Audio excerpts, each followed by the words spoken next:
Warning: Class 4 radiation storm approaching Alpha Centauri colony cluster. Estimated arrival, 47 minutes.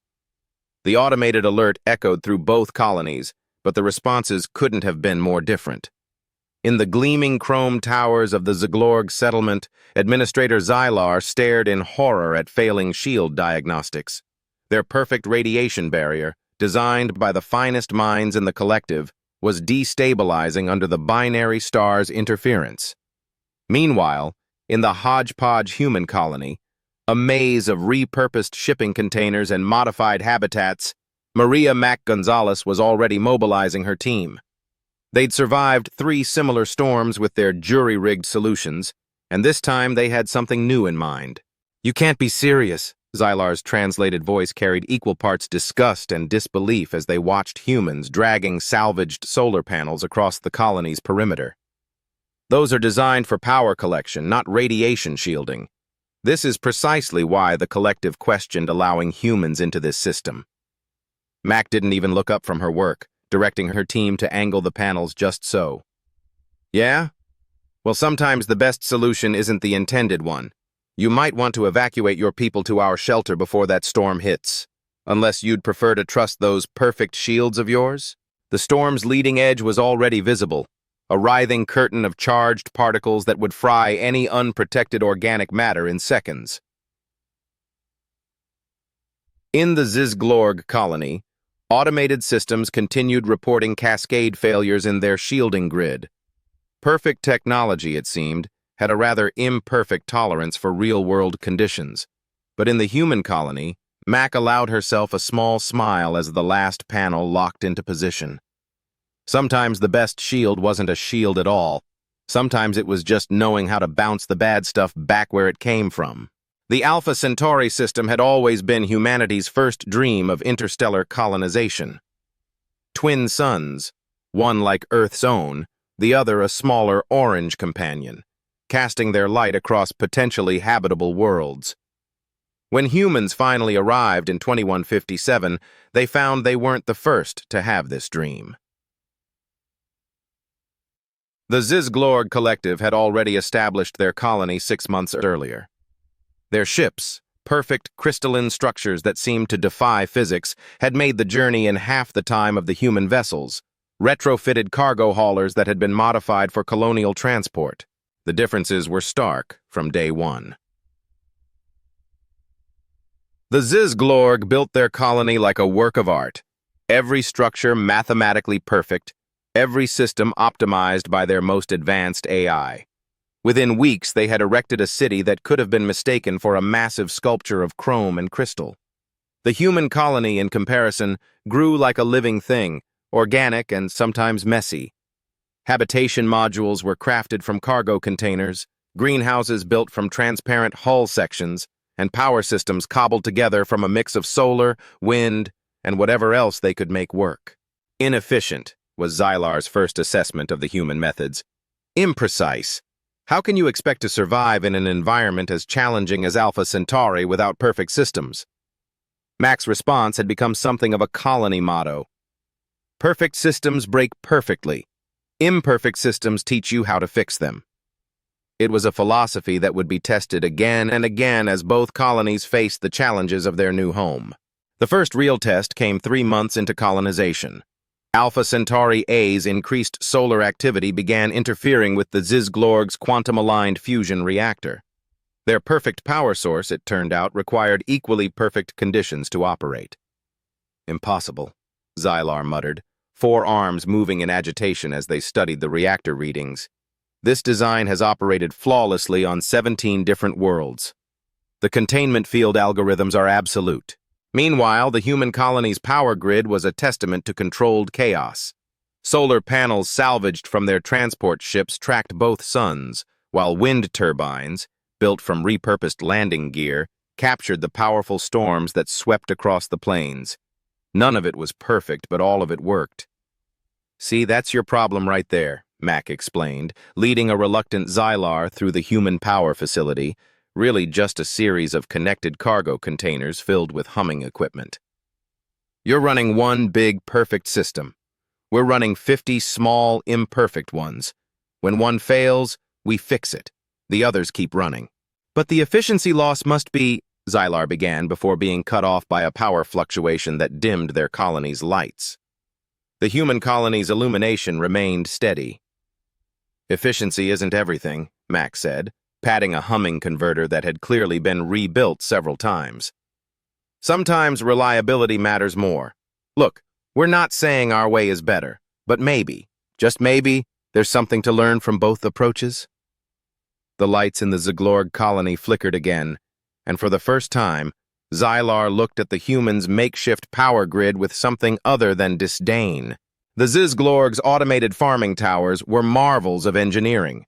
Hydroponic systems monitored by AI, atmospheric controls accurate to the molecule, and growth cycles calculated to the second, which made it all the more devastating when their crops began failing one by one.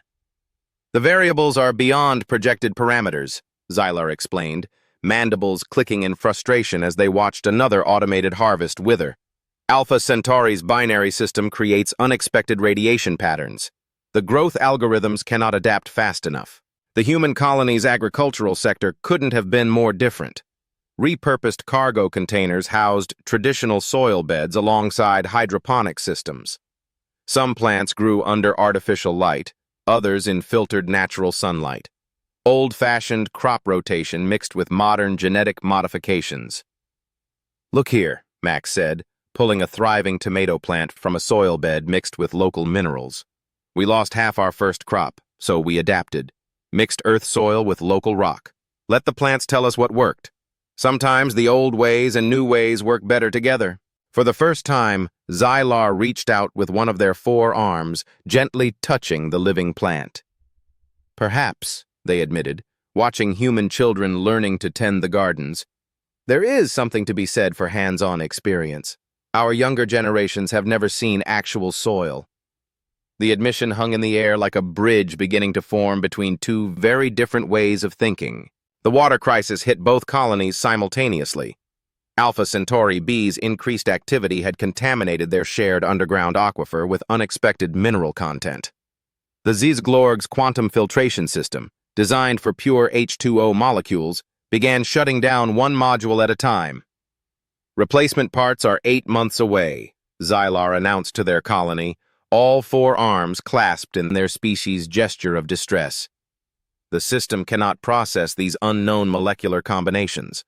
We must reduce water consumption by 87% until—" Mac's voice interrupted the announcement.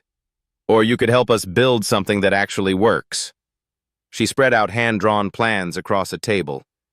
The design was ugly, a combination of salvaged ship parts, modified mining filters, and what appeared to be repurposed coffee makers. Xylar's compound eyes widened in horror. "This is primitive, inefficient. The filtration rate would be barely 40% of our current system." "Yeah," Mac agreed, "but 40% is better than 0%. Look, we've got the parts, you've got the precision tools. Together, maybe we can get it up to 60%. For the first time, humans and Zglorg worked side by side. Xylar's precise calculations helped optimize the crude design, while human ingenuity found ways to adapt available materials. It wasn't pretty. Pipes and filters exposed, manual override valves everywhere, but after 48 hours of non-stop work, water flowed clean again. 65% efficiency, Xylar noted, running their sensor over the output stream. There was a new tone in their voice, something almost like pride. Perhaps there is value in being able to create imperfect solutions." Mac grinned, wiping grime from her face. "Just wait till you see what we can do with proper tools and some time to think." In the weeks following the water crisis, something unprecedented began to happen. Xylar started spending more time in the human colony, watching their problem-solving methods with growing fascination. "You deliberately build redundancies into everything," they observed one day, watching Mac teach apprentices how to repair environmental suits. 3 different ways to seal a breach, 2 backup air filters. Because out here, you can't afford to have just one perfect solution, Mac explained, hands deep in suit mechanics. Perfect solutions fail perfectly. But if you have 3 okay solutions, At least one will probably work. This contradicts everything in our engineering principles, Xylar said, but their tone was curious rather than dismissive. We are taught to seek perfection in design, to eliminate redundancy as inefficient. Mac smiled, holding up the repaired suit. Yeah? And how's that working out so far on Alpha Centauri? The next day, Xylar brought their own engineers to observe. The day after that, they began implementing their first redundancy systems. It wasn't perfect, but then again, that was exactly the point. Perhaps, Xylar admitted, watching their colony adopt its first hybrid systems, there is wisdom in embracing imperfection. After all, evolution itself is built on adaptation, not perfection. The massive radiation storm that had threatened both colonies at the start of our story wasn't just another challenge. It was the biggest test of their new cooperation. As the storm front approached, even the modified shield systems were proving insufficient. The radiation levels are beyond anything in our records, Xylar announced, all four arms moving across multiple holographic displays. Even with the redundancies we've added, the shields will fail within 20 minutes of impact. Max studied the storm pattern, then looked at the solar panel array they'd used to deflect the previous storm. What if we combine approaches? Your shields are failing because they're trying to block the radiation. But what if we don't block it? What if we redirect it? Redirect? With our quantum shield generators? Xylar's compound eyes widened with sudden understanding. You want to modify our shield emitters to work like your solar array, but at a massive scale. Exactly. Your precision tech, our crazy idea. We can't stop this storm, but maybe we can make it flow around us instead of through us. It was a race against time. Human engineers worked alongside Zizglorg technicians, modifying shield emitters with makeshift controls. Xylar's precise calculations merged with Mac's intuitive understanding of energy flow. The storm's leading edge was already darkening the sky when they activated the hybrid system. Either this works, Mac said, watching the storm approach through the viewport, or we just invented a very complicated way to fail. Xylar's mandibles clicked in what might have been a laugh. An imperfect solution for an impossible problem. How very human of us. The storm hit like a wall of fire. The hybrid shield system activated, Zizglorg quantum emitters pulsing with power as they projected the human-designed deflection pattern. For a moment, everything hung in the balance. Then, incredibly, the radiation began to flow around both colonies like water around a rock. The combined shield wasn't stopping the radiation. It was redirecting it, using its own energy against itself. Efficiency rating at 43%, Xylar announced, then added with what sounded like wonder, but effectiveness at 97%. The system is working better precisely because we aren't trying to make it perfect. Mac watched the radiation readings with a grin. Sometimes the best solution isn't the most elegant one. Sometimes it's just the one that works. Around them, human and Zizglorg technicians worked in seamless cooperation, adjusting shield harmonics and power flow as the storm raged. What had started as two separate colonies was beginning to feel like one community. I believe, Xylar said quietly, watching their people work alongside humans, that we have both learned something valuable today. Perfect solutions are not always the best solutions. Sometimes adaptation and cooperation create something stronger than either of us could achieve alone. In the months that followed the Great Storm, Alpha Centauri's colonies underwent a transformation.